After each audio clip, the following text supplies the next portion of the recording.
Makakaharap na nga natin ngayon ang national team ng Latvia at Georgia. Tapos na nga raw ang matagal na pag-iensayo at paghahanda ng Gilas Pilipinas sa dalawang team na mismo pang country host sa FIBA Olympic qualifier game na yan. At malaking katanungan nga raw, kakayanin nga raw bang makipagsabayan at may laban nga ba talaga ang ating Gilas sa dalawang dominanting team na yan sa Group B, lalo't nasa kanila pa ang home court advantage. Tara't pag-usapan natin yan. Umpisahan natin sa national team ng Latvia na pang-anim sa world ranking, although sure na nga raw tayo na wala sa lineup itong star center nila na si Kristaps Porzingis. Malaking problema pa nga rin daw sa Gilas ang mga player na nakapaloob sa lineup na yan. Di na tayo lalayo itong si Davis Bertans na isa sa tinitig ng banta dahil sa husay nitong power forward at sapat nga raw ang laro nito to keep up in NBA League and FYI dahil mula Charlotte Hornets at OKC nag-average lang naman to ng 6.7 points, 1.4 rebounds and 0 point assist. Sinama pa natin dito ang 3.9%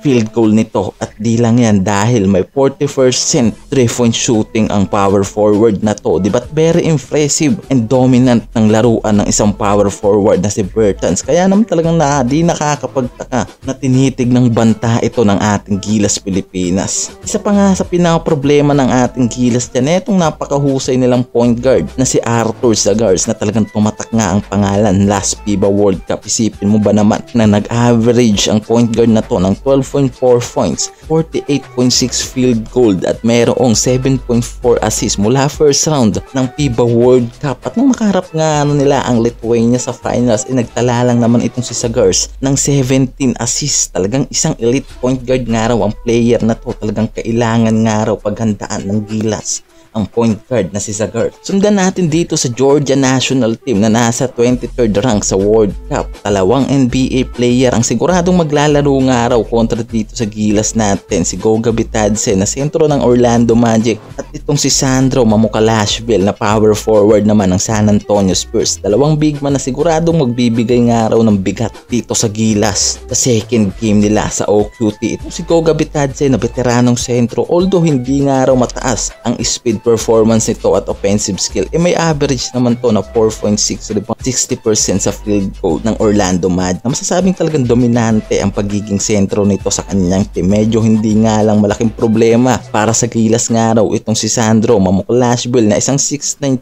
player. Di rin naman daw gaano nagagamit ng San Antonio Spurs ang player na to, kaya talagang kayang pigilan nga raw kahit itong si Japet Aguilar lang ang player na to. Pero kung pag-uusapan nga raw pagdating sa experience, talagang lamado nga raw ang mga player na yan. Kung experience nga lang sa team ang pag-uusapan, nakapasok na rin ang mga team na yan sa quarterfinals ng FIBA World Cup at ang Latvia na last FIBA World Cup nakuha ang first place. Kaya talagang hindi basta-basta ang mga team na yan and for sure na pahihirapan nga raw niyan ang ating Gilas team. Kung iisipin nga raw natin ang lakas at husay at experience ng mga team na yan, talaga nga raw na dehado ang ating Gilas Pilipinas. Pero kung iisipin nga raw natin na mula sa 11 full na hinanda ni Coach Steve, talagang kayang makipagsabayan nga raw ng mga yan mula kala Dwight Ramos, CJ Perez, Jamie Malonzo, talagang nga naman na wala naman tapon sa mga guards na yan. Wala rin dito kila Mason Amos, Carl Tamayo na mga young but very impressive ang performance and improvement bilang mga mahusay na power forward natin ng Gilas. Siguradong malaking araw ang maitutulong ng mga yan. Sama mo pa itong si Mr. MVP Junmar Fajardo, talagang araw na dikdikan nga rin daw at maaasahan